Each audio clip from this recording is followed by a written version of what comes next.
Young Beauties and Fools. And I got to tell you something, guys. I absolutely adore this album. And there are many reasons why I adore it. And one of the reasons is because it's an album.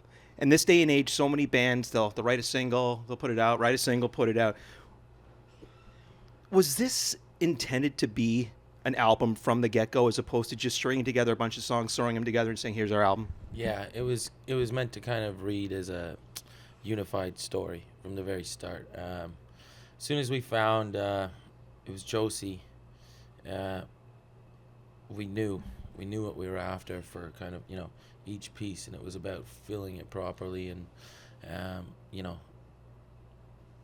delving into the story more and creating an atmosphere of our lives, I guess, in Kingston.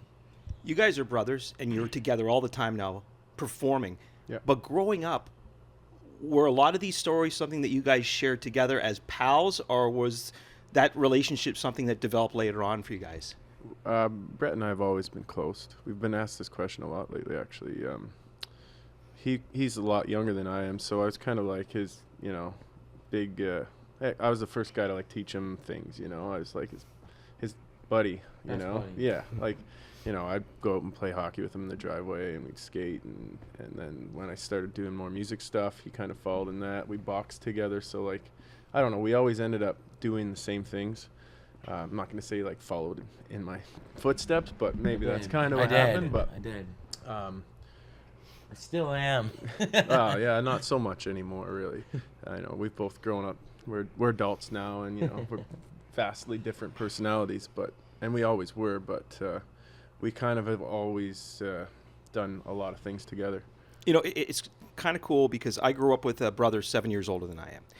So I had that relationship where, my big brother he was my idol. Yeah. I followed everything he did.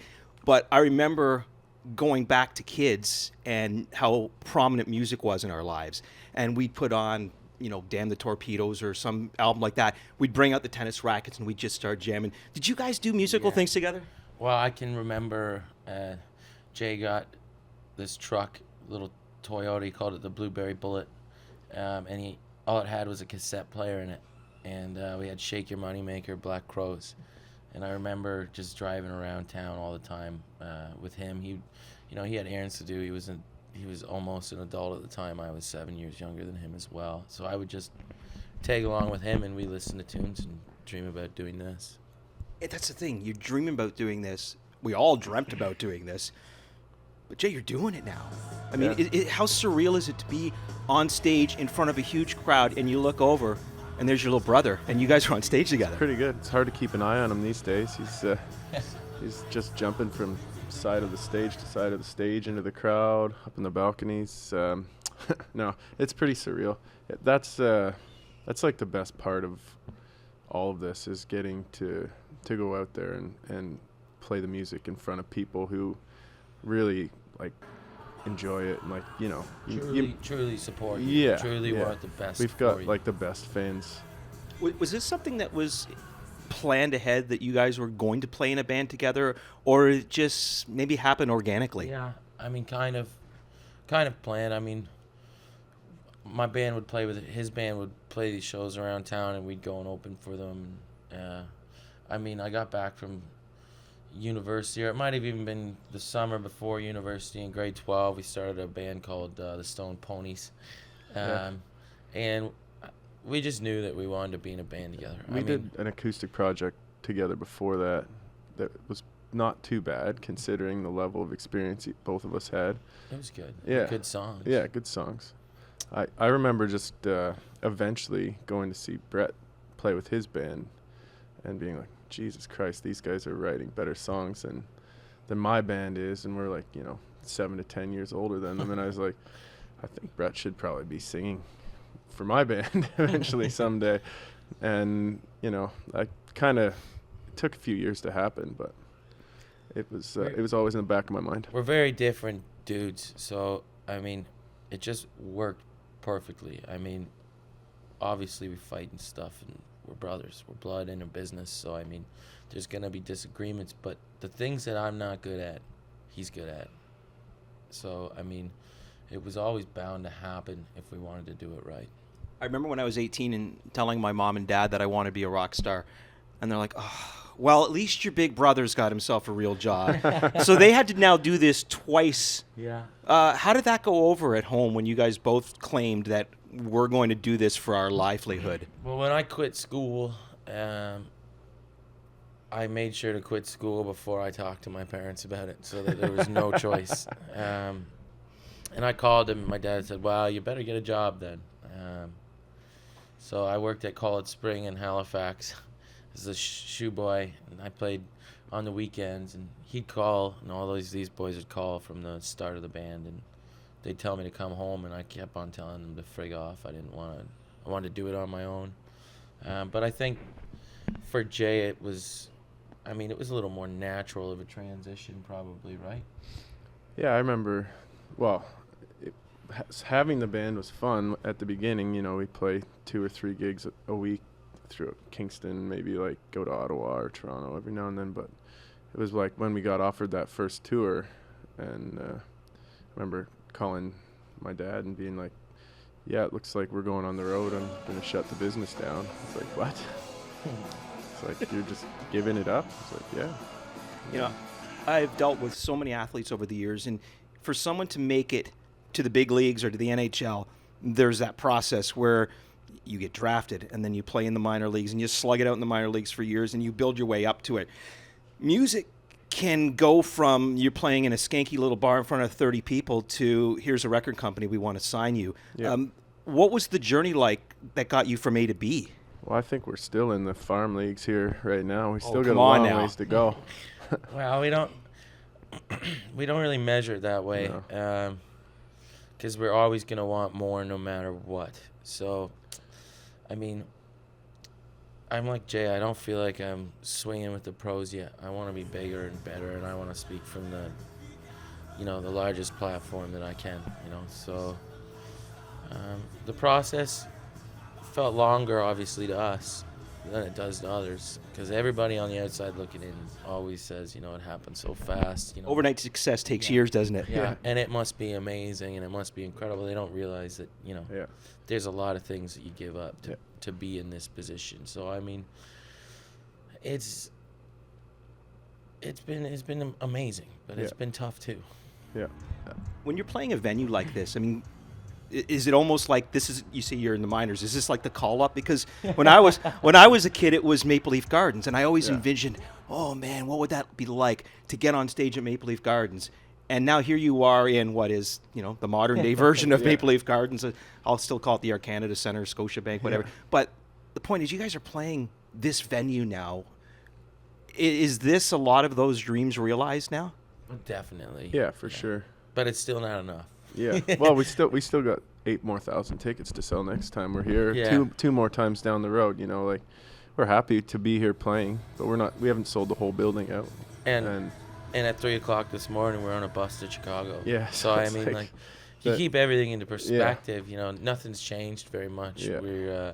This is gonna be incredible. Don't get me wrong. It's gonna be an amazing feeling. Well, But- Freddie Mercury would just rent the Concorde and fly the band to the next show, right? Yeah, So, exactly. yeah, but it's always good, though, isn't it, to have still something there that you need to get to that next level, as opposed to saying, all right, I'm here now, because then complacency sets in. Yeah. Yeah, I mean, I'm not bored yet. That's for Yeah. sure.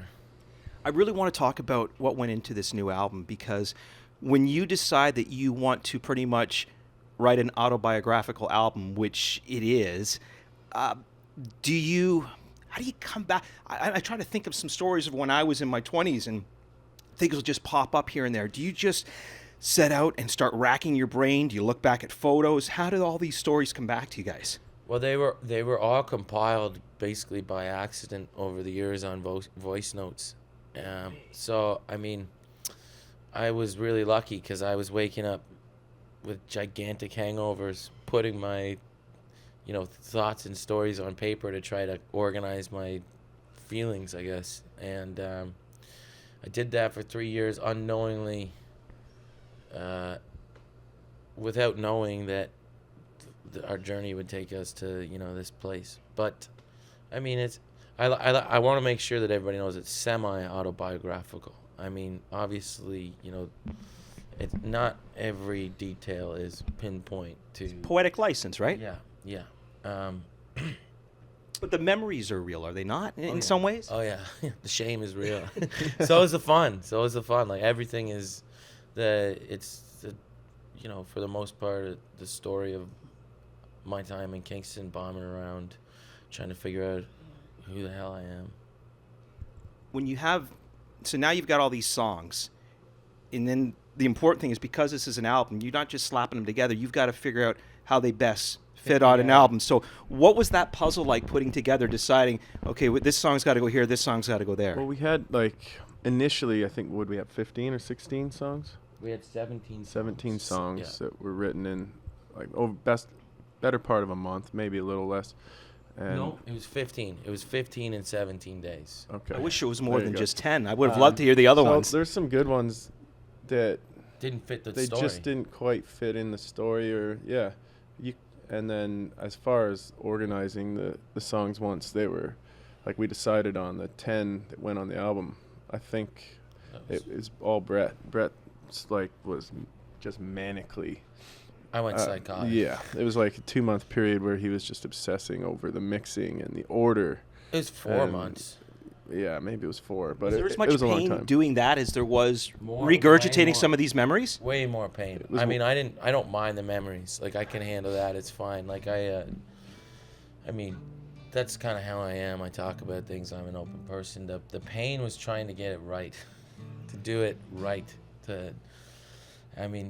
We knew we had something great. It was just trying to get it to its most potential. The actual order of the songs was discussed from day one in the studio up until I think a month before we released the album. So that's 6 or 7 months. Yeah. That is obsession, man. Yeah, and I was obsessing. I had to step away for a while because I was driving myself mad. But I had it all set up so that it read like pretty much a complete story, and I got convinced out of that because it didn't kind of. Because you got to think musically as well as lyrically, right? How that all goes together. Yeah. And then when you listen to it, again, it's something that's very rare these days, and it's an album that you put on, and you listen to the entire album, and to me that really shows progression that you guys are making as songwriters. I'm a huge Beatles guy, so for me, when Rubber Soul came out, I went, holy crap! Now, they've gone from just being really good songwriters to being freaking artists. And they've discovered that there is also another band member, and that's the studio. Were you guys able to start to discover some of the things in studio that you can use to almost make that another band member? Yeah, it was a modernization. We met Fred, Tom, and Ryan from Fast Friends who produced the album, and they just blew our minds because we were used to going into a studio and doing things kind of the old way, and track the drums, track the bass, track the guitars, and then build the song. And once it's built, you're kind of stuck with that structure. But the way we did, like the Jeff Lynne version of putting an album together. Did you guys do anything live off the floor? We did nothing live off the floor on this except for the drums. Everything else was overdubs, and it was pieced together. The song was almost built as we were writing it. So the drums were all built electronically it was such initially. a unique process compared to what we were used to. It was growing. There was some growing pains involved, of course. We had to go in and retrack guitars and do all that stuff. But, it's a much more flexible and modern way to record than, say we write a song today, track the drums, finish all the guitars, and then we decide we want to change the bridge. We have to retract everything from the start almost, And it was inspiring because you could hear the song coming together, a lot faster than you normally would. Yeah. So, to hear just the pocket that you created, or maybe it's just a key tone. These things, they inspire you. They you can hear the phonetics and the rubbing and everything coming together. You see the potential of the song a lot faster. Yeah. There's some textures on this album too that are new. And to hear you playing, is that you playing the piano? No, Oh. no. But to hear piano, to hear, I heard some horns, whether that be keyboards, but to hear some of these other sounds and textures on the album. Horns. Yep. live horns. So whose idea was that to kind of add the new level? Frederick, our producer, who, I mean, like I said, they were rock stars. We were having trouble figuring out, what to do next. We had these songs, we had these parts, but we couldn't necessarily put them all together. And we met these guys, and something just clicked. There was 8 of us in the room, maybe 9 of us, and I mean, from the first minute we started playing together, it was just so fast. And it was all Fred. Fred was an amazing force to see in the studio. Not to discredit Tom and Ryan, because they did some great things as well, but I never saw talent like that before. Yeah. The cool thing too is when I listen to you guys, I get a vibe of who inspired you, but not saying, well, they sound like this band or they sound like that band. But I can hear in my mind, I'm like, yeah, I have a feeling that, they were fans of the Stones, or they were fans of Zeppelin, or they were fans of Springsteen. I mean, is that something that you look on and go, as you're trying to develop new music these days, when everything has been done pretty much, that you just kind of have to grab a little bit from each of your influences and then put them in a pot and then make it yours? I think a lot of that stuff happens by accident because, Jay grew up listening to Keith while he was learning to play the guitar. Bruce Springsteen's songwriting opened my eyes to, what a human being could do with the genre of rock and roll, So, I mean, all this stuff, like, it kind of happens by accident because of, your love for the people that have come before you. So, I mean, it was never really there was never a decision, that it was Not a conscious decision ever, really.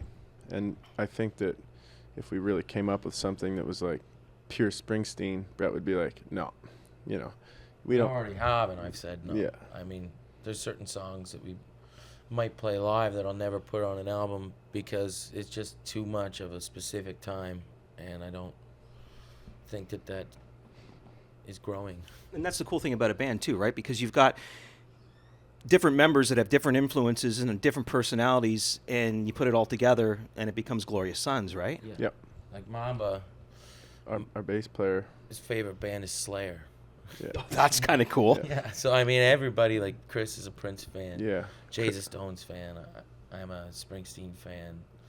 I mean, everybody's got these like. Yeah, we've got a lot of different attitudes and egos and a lot of forces playing within the Glorious Sons that really kind of just throw it all into the pot, and it creates this weird chemistry thing, And then we've got our drummer Adam, who's just holding it all together back there. Who's willing to try anything, and the most patient Man of all time. excellent band member you could ask for. We'll be sitting there writing a song, and Brett will be like, "Why don't you try this?" And then Chris will be like, "No, try it this way." And I've seen them do that to him for 45 minutes, and he just tries it all. So I mean, yeah, we've got a special mix and a very strange chemistry, but it works. Jay, being a Stones fan, I know you guys played with the Stones, and I heard that you had a chance to meet Keith. Yeah. How surreal is that when you're It was- meeting your It was your very idol? surreal. It was like very quick. Like it was like 1 minute. We kind of all just kind of got a quick picture and we shook hands, and they all kind of seemed exactly how you'd expect them to Old? to be. They were old, Freaking old, right? I don't want to say very old, but they were like They they're were- 77-year-old men. Like, but they look good for their age. They played incredible. Yeah. I mean, it was. I think it was the best Stones show I've seen yet. I couldn't believe it because, like, yes, they are old men. Like, they are old men, and I looked at them and I was like, how are they gonna do what I just did on stage? And then I go out there and Mick Jagger's, doing way more than I did, and he's not even lost his breath like in any way, and I just could not. I was dumbfounded, actually. I think there were a lot of chemicals involved in that over the years, though. Oh yeah. I Yeah. mean, you can't tell me that they haven't found some kind of secret chemical that's keeping them alive. Oh, yeah, Doing well, that. they always say Keith is like the cockroach, right? I Yeah. mean, he's going to outlive everybody on this earth. Yeah. But be honest, when your brother met him, was he kind of like Chris Farley on Saturday Night Live when he's sitting beside Paul